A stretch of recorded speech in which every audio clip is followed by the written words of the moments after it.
Riyad, la capitale saoudienne, a vu affluer de nombreuses délégations africaines de haut niveau, dont des chefs d'État et de gouvernement, au rang desquels le président de transition, président de la République, chef de l'État, général Mahamat Idriss Déby Itno. Et pour cause, la tenue du premier sommet afro-saoudien.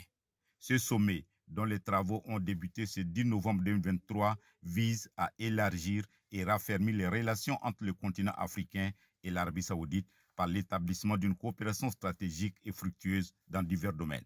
Le Tchad, bien qu'en transition politique, mais fort de la paix et la sécurité dont il jouit, mais également de ses perspectives économiques réconfortantes, ne peut rater cette occasion.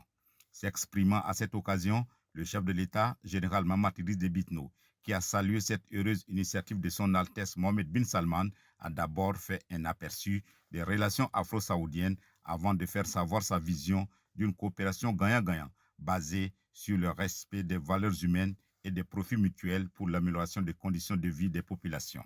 Il n'a pas passé sous silence les opportunités dont regorge le Tchad dans plusieurs domaines. Opportunités qui peuvent intéresser les investisseurs saoudiens et aider à densifier les relations tchado-saoudiennes et partant afro-saoudiennes. Le président de transition, qui a souligné que le sommet se tient dans un contexte politique, sécuritaire, économique et environnemental mondial très difficile, n'a pas manqué de donner des recettes, lesquelles résident dans la redéfinition des priorités mondiales et la coordination des efforts pour relever les nombreux défis dans le respect des uns et des autres et des équilibres régionaux.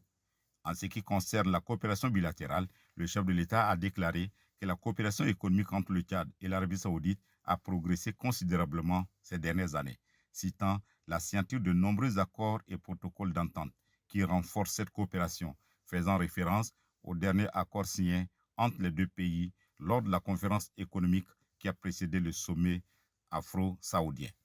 Parlant de la transition politique en cours, le président de la République a fait écho de tous les efforts déjà consentis, mais aussi des défis financiers et logistiques à relever pour l'organisation du référendum et des élections générales pour le retour à l'ordre constitutionnel, invitant les pays amis du Tchad à l'accompagner.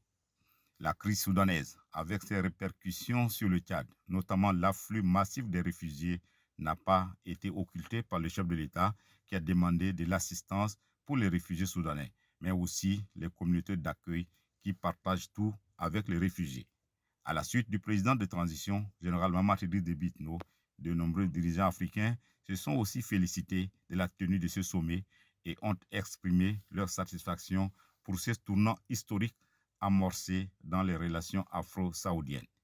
Tous ont réaffirmé leur engagement à œuvrer pour renforcer la coopération sur la base d'un partenariat stratégique et d'intérêt commun. L'Arabie saoudite a quant à elle salué les liens historiques